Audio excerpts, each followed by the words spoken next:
faire maintenant. Tu dois être la personne qui choisit ça. Que c'est très large. Un bon entrepreneur ne doit pas être maître dans tout, mais il doit connaître beaucoup de milieux. C'est bon pour l'entrepreneur de connaître la comptabilité et comment tenir les livres. C'est bon pour un entrepreneur de connaître la vente, même important. C'est bon pour un entrepreneur de connaître le marketing. C'est bon pour un entrepreneur de connaître la loi, même la loi de l'emploi, pour créer son contrat d'emploi. C'est important pour un entrepreneur d'avoir une connaissance technique pour être capable de résoudre le problème. Alors, l'entrepreneur doit avoir des capacités qui sont beaucoup plus larges que ce qu'on retrouve dans les écoles normalement. Normalement, les gens vont à l'école, à l'université, on va prendre l'exemple, et ils deviennent économistes. Bon, peut-être que le côté économie, ils comprennent bien. Mais est-ce que ça leur donne les aptitudes qu'ils ont besoin en marketing, en vente, en comptabilité? Peut-être un peu. À trouver de bons employés, à motiver les employés, à travailler avec eux. C'est pas sûr. C'est vraiment pas sûr. Alors, quand j'ai vu toutes ces réalités-là, et je vais dire une autre chose. Souvent en Afrique, on a aussi le mythe du diplôme. Et c'est l'environnement un peu. On a comme l'idée que si j'ai mes diplômes, que là, ça assure que je vais trouver un emploi, je vais pouvoir gagner ma vie, je vais pouvoir réussir. Ce n'est vraiment pas sûr que ça va fonctionner comme ça. Alors, je dirais que pour ceux qui cherchent une formation, la formation que j'ai vue qui fonctionnait le mieux, ce n'était pas une formation où il y a simplement des cours magistraux, mais une formation qui demande aux gens d'aller dans le pratique, d'aller essayer, de faire des choses qui sont sur le terrain, qu'ils n'ont jamais fait auparavant. À Veli, on fait beaucoup de lectures des meilleurs livres d'entrepreneuriat et de leadership. Le leadership est probablement aussi important que n'importe quelle connaissance d'entrepreneuriat. Comment se faire des buts, comment gérer son temps, comment être une personne qui pense pour soi-même et qui réfléchit. Alors, la lecture, je pense que c'est très important, même qu'aujourd'hui, je pense qu'on peut beaucoup se former directement à travers le web, à travers la lecture, à travers plein de choses. Dans ce que j'ai vu à Veli, les activités qui fonctionnaient le mieux, c'était de permettre aux étudiants de discuter. Plutôt que de lire et d'entendre un professeur qui va dire « voici A, B, C, voici, il faut prendre des notes », mais c'est de laisser les jeunes lire pour eux-mêmes et après ça, sortir d'eux-mêmes dans une discussion ce qu'ils trouvent important. Parce que c'est ça qui aide les gens à penser pour eux-mêmes, plutôt que d'écouter une autre personne qui te dit « voici ce que tu dois savoir, écris ça sur un morceau de papier ». Et maintenant, quand l'examen viendra, tu devras composer et me redire exactement ce que je t'ai dit. Et c'est la grande différence, je crois. Dans plusieurs cas, quand je vois, il y a 2 ans, j'étais à l'Université Abomey-Calavi avec le professeur Boualé, avec Veli Ved, et j'ai vu les nouveaux entrées. Et ils étaient 700 devant moi. J'ai parlé avec eux pendant quelques semaines. Il faut que l'éducation au Bénin commence à arrêter de penser que c'est seulement la connaissance qui fait la différence et qui aide à développer la capacité à raisonner, la capacité à innover et la capacité à imaginer des choses qu'ils n'ont jamais vues. Et c'est probablement la partie la plus difficile pour l'entrepreneuriat, c'est qu'on doit être de bons penseurs, de bons analyseurs, et prendre de bonnes décisions. Moi, je vais terminer avec ceci. Mon éducation m'a coûté très cher. Mon éducation m'a coûté une fortune. J'ai probablement fait certaines erreurs. Je sais que j'ai fait des erreurs plusieurs fois qui m'ont coûté plus d'un demi-million de dollars et des fois jusqu'à plusieurs millions de dollars. Et quand tu fais ce genre d'erreur en tant qu'entrepreneur qui t'a coûté un demi-million de dollars, c'est une éducation que, wow, j'ai payé le prix à travers mes erreurs pour apprendre certaines leçons que je ne vais jamais oublier. Alors, c'est un peu ce que je veux dire. Si vous n'apprenez pas bien à être entrepreneur et que vous n'allez pas chercher une bonne formation pour vous développer vous-même, euh, vous n'allez pas vraiment bien réussir. Vous allez faire des erreurs qui vont vous coûter beaucoup plus cher que ça. Alors, je vais arrêter ici. J'ai peut-être encore 4 autres conseils à donner, mais du côté formation, c'est ce que j'ai à dire. Ce n'est pas une formation classique qui est la meilleure, mais une formation dans le développement de la personne même et dans son esprit. Merci, Grégory. Merci.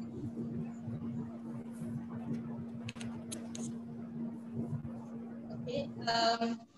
Je vais laisser Ulrich se prononcer également sur ce sujet, sur le sujet de la formation. Ulrich Soso, quelle formation peut-on envisager en 2021, par exemple, faire? Enfin, c'est pour répondre de façon spécifique et dire quelle formation il faut envisager de faire pour entreprendre. Je dirais que c'est difficile parce que entreprendre, ça revient à beaucoup de choses. Une entreprise, c'est quand même pas mal de sujets auxquels l'entrepreneur sera confronté. Donc, que ça soit enfin, régler le problème ou fournir les produits et tout que l'entreprise va fournir. Donc, il faudrait que l'entrepreneur s'y connaisse dans ce qu'il veut, c'est pas ce qu'il veut vendre et tout. Et aussi, il y a la partie leadership, gérer les gens. Il y a la partie pouvoir vendre son produit, pouvoir analyser le marché. Il y a quand même pas mal de choses. Il y a la partie finance, par exemple, etc. Donc, en termes de formation, je dirais qu'il faut être d'une certaine façon en formation continue, pouvoir identifier les sujets sur lesquels on ne s'y connaît pas trop. Ça ne veut pas dire devenir des experts dans tout, mais au moins comprendre les bases. Donc, par exemple, votre entreprise aura besoin de comptabilité. Il faut que vous sachiez quand même un tout petit peu comment ça marche, la comptabilité et tout, pour que lorsque le comptable fait le travail, vous comprenez ce qu'il fait, vous comprenez comment ça va impacter votre entreprise, vous comprenez les choix qu'il y a à faire pour faire les meilleurs choix dans le domaine. Et c'est un peu comme ça pour tous les autres domaines, que ce soit le domaine ressources humaines, le domaine expertise par rapport aux produits de votre entreprise, etc.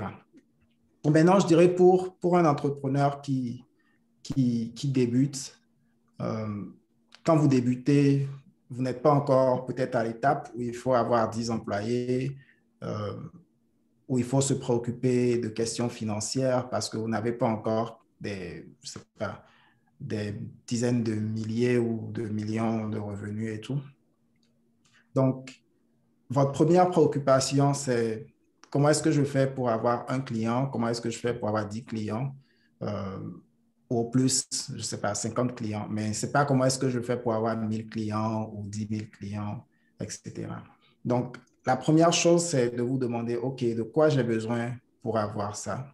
Et dans ce cas-là, ce n'est pas de formation en ressources humaines, ce n'est pas de formation en finance, pas de, enfin, toutes les formations d'entrepreneuriat qu'on vous donne. C'est plutôt de comprendre le problème que vous voulez résoudre, le besoin que vous essayez enfin, de combler. Donc, la meilleure formation dans ce cas, ça devient, OK, qu'est-ce qu'il faut que je fasse pour avoir 10 clients et satisfaire ces clients? Donc, je recommanderais, je vois beaucoup de formations sur l'entrepreneuriat, mais je dirais que les participants, c'est souvent des gens qui vont suivre cette formation, ils vont encore suivre une autre formation, ils vont suivre 1000 formations et finalement, ils ne vont jamais entreprendre. Donc, il y a pas mal de formations qui vont vous donner un aperçu. Choisissez juste une formation, suivez-la et ensuite, allez faire vraiment le travail. Donc, allez chercher les 10 premiers clients, etc. Donc, voilà un peu. Merci. Ulrich, je suis tout à fait d'accord avec toi. Chercher les clients. J'ai dit, je suis tout à fait d'accord avec toi. Chercher les premiers clients, c'est le départ. C'est très bien. C'est très bien. Merci.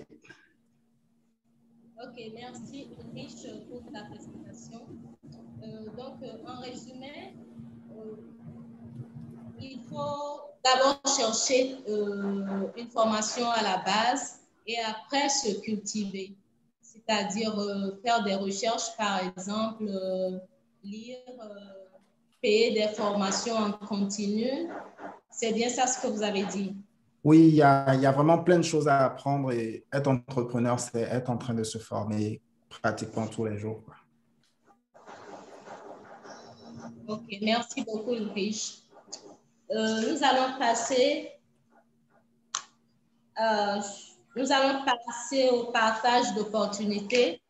Dans votre entreprise, par exemple, chacun présentera les opportunités ou les offres que son entreprise a et dont les participants à cette conférence pourraient bénéficier.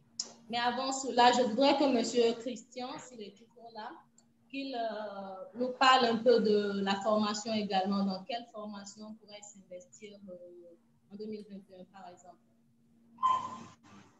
quand on envisage d'entreprendre.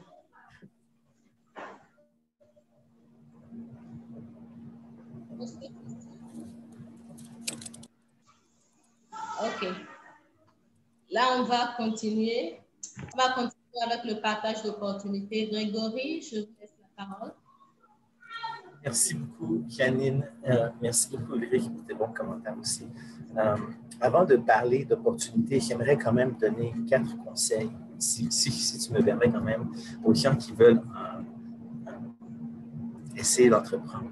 Peu importe où vous êtes dans le chemin de l'entrepreneuriat. Je pense que ça peut vous aider. Je veux vraiment vous donner cette valeur-là. La première chose que je vais dire, et que j'ai répété tellement à tous les étudiants, c'est de ne jamais vendre à crédit. Je ne sais pas si certains d'entre vous qui avaient été à mes cours ne jamais vendre à crédit. Il y a plein de raisons pour ça, mais il y a de très bonnes raisons, surtout au tout début, quand vous n'avez pas les moyens. C'est très, très mauvaise idée, même si c'est dans un domaine où tous vos compétiteurs vendent à crédit. Honnêtement, vendre à crédit, c'est facile. C'est collecter le crédit qui n'est pas facile, honnêtement. Et quand vous vendez un produit, vous avez une marge bénéficiaire de 10 ou 20 et que vous vendez à crédit et vous vendez peut-être quelque chose pour 100 000 francs à crédit, si la personne ne vous paye pas, et il y a de bonnes chances qu'elle ne va pas vous payer, vous devez vendre, si vous avez une marge bénéficiaire de 20 vous devez vendre 500 000 francs de vos trucs avant de regagner l'argent que vous avez mis dedans, que vous avez perdu. Ou si vous avez une marge de crédit de profit de 10 vous devez vendre presque 1 million de francs avant de regagner votre 100 000 francs. Alors, ça ne vaut vraiment pas la peine. Presque toutes les personnes que j'ai rencontrées qui ont échoué en Afrique, en entrepreneuriat, vendaient à crédit. Alors ça, c'est ce que je vous le dis tout de suite. Peut-être que vous n'allez pas me croire, on pourrait parler de ceci pendant 30 minutes facilement, mais c'est très, très, très important. La prochaine chose que je vais dire, c'est de travailler dur. Honnêtement, je vois tellement de jeunes et tellement de personnes au Bénin qui sont là, je n'ai pas de travail, je n'ai rien à faire, je ne peux pas commencer, il n'y a personne qui va me donner un emploi, je suis sans emploi, pauvre-moi. Je comprends un peu la situation. Ce que je leur dis souvent, c'est d'aller travailler. Mais ils disent, mais je ne peux pas travailler, je n'ai pas d'emploi. Je dis, c'est pas grave. Je ne te demande pas d'aller chercher de l'argent. Je te demande juste, va travailler. Trouve un problème pour quelqu'un et va le résoudre. Crée de la valeur pour les autres. Fais-le même si tu ne te fais pas payer. Parce qu'il y a 2 choses qui vont se passer. Si tu ne te fais pas payer, bon, ce n'est pas une bonne chose, hein, mais au moins, tu vas gagner de l'expérience et tu vas apprendre. Et deuxièmement, tu vas probablement gagner des contacts et tu vas gagner, si les gens ne peuvent pas te payer, au moins, ils vont se ressentir comme s'ils te doivent au moins une faveur et dans le futur, tu peux les contacter et ils vont pouvoir t'aider d'une certaine façon. Et tu vas apprendre à connaître comment bien faire ton travail et d'aller travailler parce que Dieu vous a donné de la nourriture aujourd'hui, vous avez de l'énergie. Et ce n'est pas une idée de rester devant Facebook, de jouer au domino ou d'aller devant la télévision toute la journée. Il faut aller faire du travail. Et avec le temps, on va vous connaître. Si vous résoudez un problème pour une personne très bien et il ne vous paye pas, peut-être que dans 1 an, il va vous dire à son ami, Ulrich, tu as le même problème que j'ai eu. Va voir Janine. Janine m'a résolu ce problème-là et elle a bien réussi. va l'avoir. Et cette fois-ci, quand Janine vient te voir, tu dis, tu ne vas pas le faire gratuitement. Et tu vas te faire même te payer en premier ou avant même de commencer à donner le programme. Alors, va travailler. Honnêtement, fermez les télévisions, fermez Facebook, fermez les dominos, fermez les balades avec les amis. Allez travailler 10 heures par jour, 5 jours et demi par semaine. Que vous ayez un emploi, que vous ayez aucun emploi, que vous ayez un business, que vous ayez aucun business, allez faire du travail, créer de la valeur pour les autres, créer du bien. Apprenez à résoudre un problème qui est important pour les autres et l'argent va venir. L'argent est directement relié à la valeur qu'on crée dans la vie des autres. Et si vous ne créez aucune valeur dans la vie des autres, il ne faut pas s'attendre à ce que vous fassiez beaucoup d'argent. Vous voulez faire 1 million de dollars? Pas de problème. Faites 1,5 million de valeur dans la vie des autres et on va vous payer 1 million de dollars. Alors, c'est ce que je veux dire en partie, c'est l'oisiveté, rester à la maison, ne rien faire. Ça, vous êtes en train de gâcher ce que Dieu vous donne aujourd'hui. Il vous a donné de l'air, il vous a donné de l'eau, il vous a donné de la nourriture.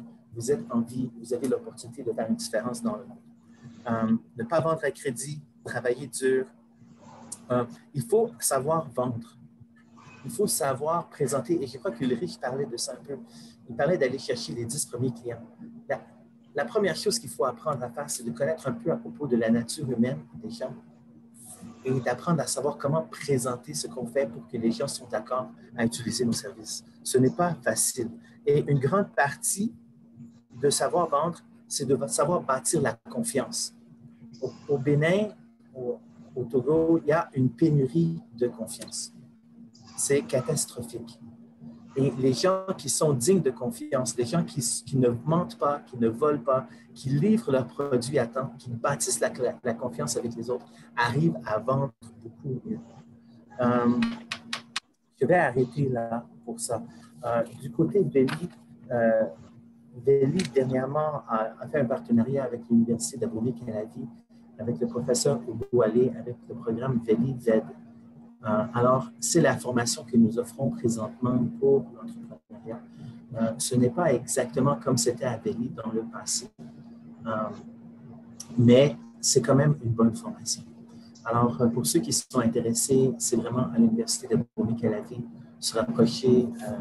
Ils sont dans le secteur du Master, Campus Master 2, et c'est vraiment la formation VED, volontariat, entrepreneuriat et développement. C'est ce que je connais qu'il y a de mieux.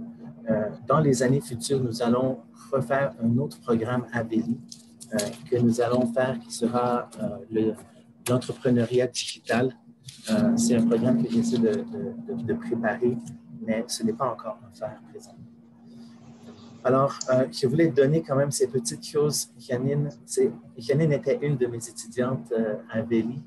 On s'est connus là. Alors, je suis très content de voir ton succès. Tu es merveilleuse et c'est vraiment bien. Et de tous voir, je vous encourage à 100% d'aller dans l'entrepreneuriat. Merci beaucoup, Grégory. Je tenais même à le dire, j'étais étudiante à Véli dans les années 2013.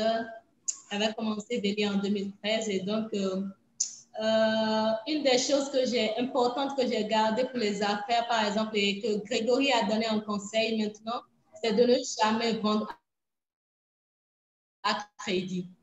Ce principe, il m'a aidé, il m'a sauvé dans presque toutes les entreprises jusque-là. Je ne vends jamais à crédit. Et donc, voilà, merci beaucoup pour tout ce que tu as fait pour les étudiants de Véli depuis le temps jusqu'à présent. Merci beaucoup. Je vais donner la parole à Ulrich qui va nous aider également en partageant les opportunités qu'il y a avec lui. S'il y a peut-être des offres d'emploi ou il y a autre chose qu'il voudrait partager.